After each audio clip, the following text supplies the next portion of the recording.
As I went to work this week, I looked at all the smoke in the sky and smelt it in my nostrils, and I wondered what it would take for me to stop going to work. So I wanted to ask you the same questions that I've been asking myself. If you have a job and your job isn't vital, how long are you going to go to work? What would make you stop going to work? What would make you say, something even more important than making money is going on, and that's what I should be doing instead?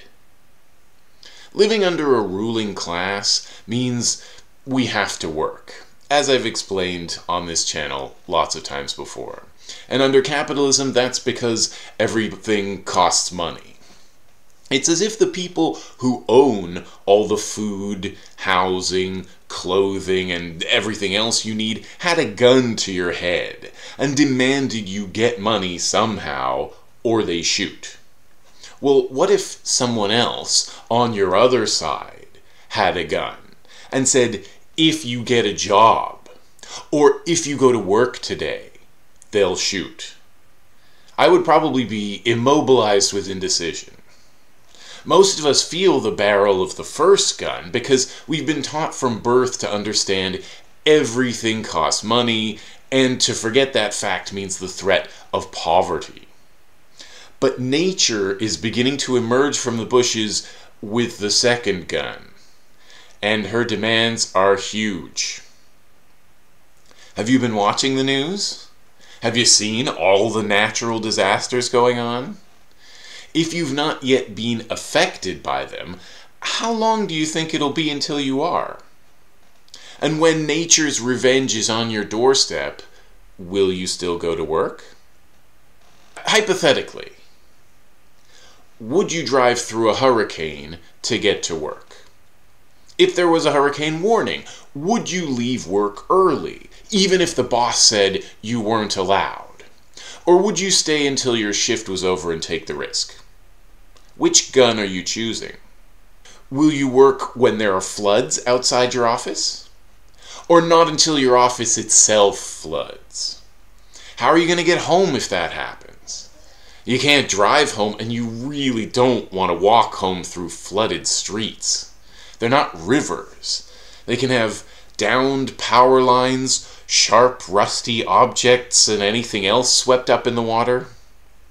And if your office is flooded, your home might be too. You might regret you weren't at home preparing or evacuating, but you're so used to going to work, unless you're physically incapable, it didn't even cross your mind to stay at home. Our bosses have us terrified at the thought of putting ourselves before our jobs.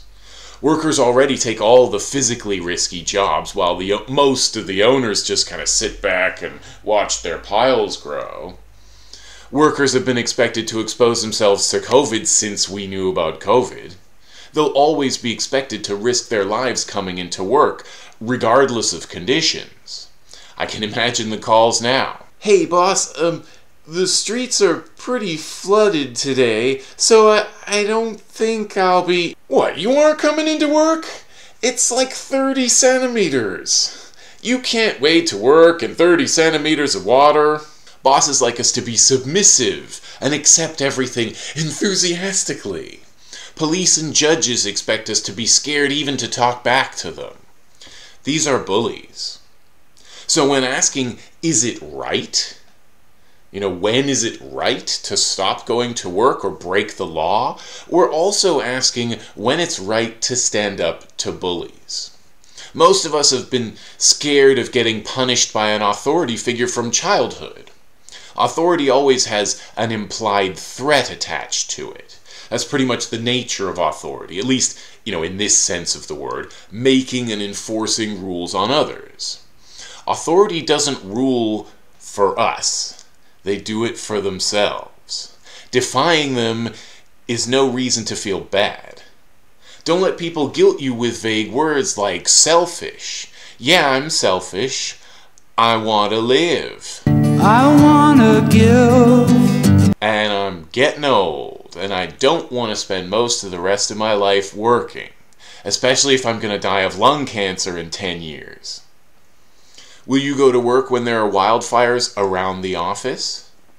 There are more and more wildfires every year. What if they spread near your home when you're at work? What if they set your workplace alight? Then it might be too late.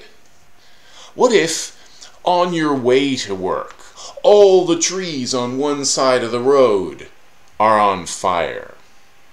Would you keep driving? What if the fire is mostly just in the next town over? It might spread to you, or they might put it out in time. Would you still go to work? What if that town had to evacuate, and your town's just doubled in size overnight, and people need food and shelter? Because environmental problems are human problems, and most people are going to survive each disaster. What if all the sidewalks are cluttered with hungry people, like in Soylent Green? What if they're all in cages, like in Children of Men? Which dystopia needs to happen before you change your priorities? When do the needs of people around you supersede those of your boss? When do your own? Or do you not think about your own needs from 9 to 5? Do you only matter in your spare time?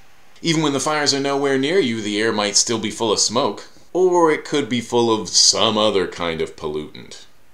Now let's say you could do your job from home, but your boss insists you come in.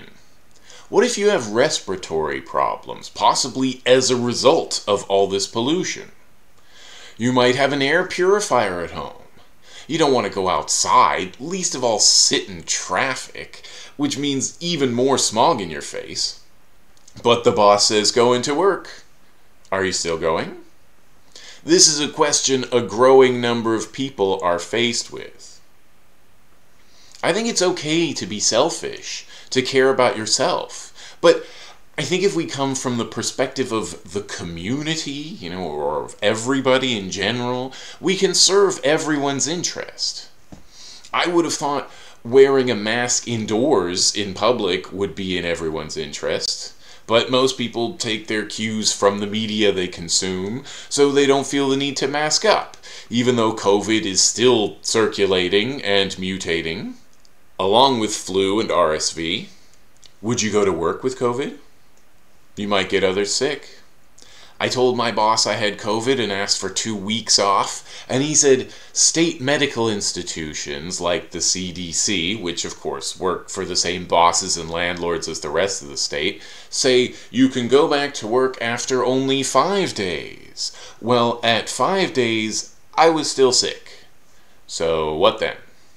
Fortunately, I wasn't scheduled to work for another week, and I wore a KN95 mask on my day back, just in case. But if I'd been expected to work when I could have got others sick, I would have had a tough decision to make, whether to say no and risk getting fired, or go in and risk spreading COVID. If you want to be selfless, great, but don't limit yourself the way some people do. The most selfless thing a lot of people do is take care of their family. And that's great, but I don't really get why our understanding of family or who we should care about is limited to parents and children. People are expected to only care about their families, while caring about others is frowned upon as a waste of time and money. It feels like we only care about people because we have to. We have an obligation to them. But our lives depend on other people. That's especially so during a crisis. It's in our interest to help others as much as it's in the interest of the people we help. Because I think the more we help others in their time of need, the more people there will be to help us when we need it too. And that time is coming. If there are a bunch of evacuees or refugees, or for that matter homeless people in your town, this is the perfect time to practice mutual aid. In an emergency, mutual aid might just mean getting people to safety or getting stuff to the people who need it.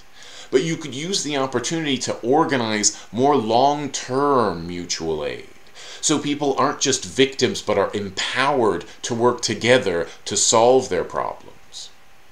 Or is it more important that you ensure that your client receives that shipment of widgets on time?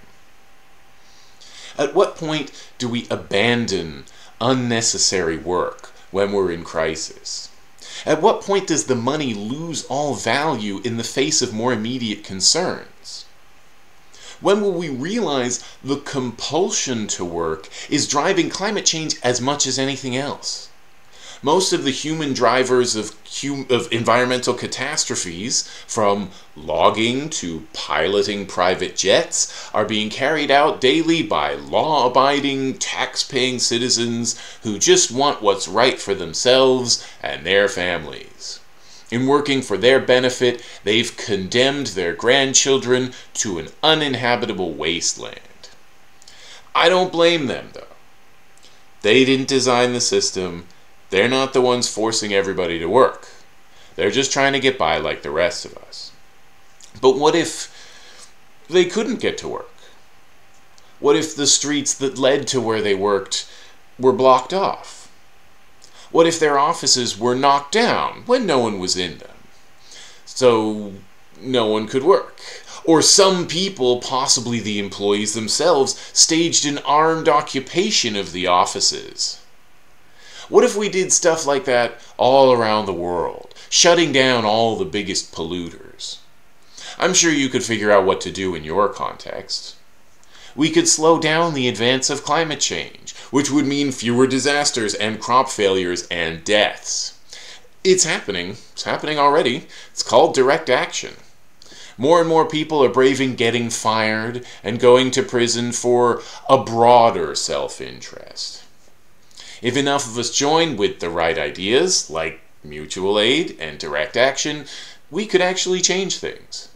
Isn't it worth a try?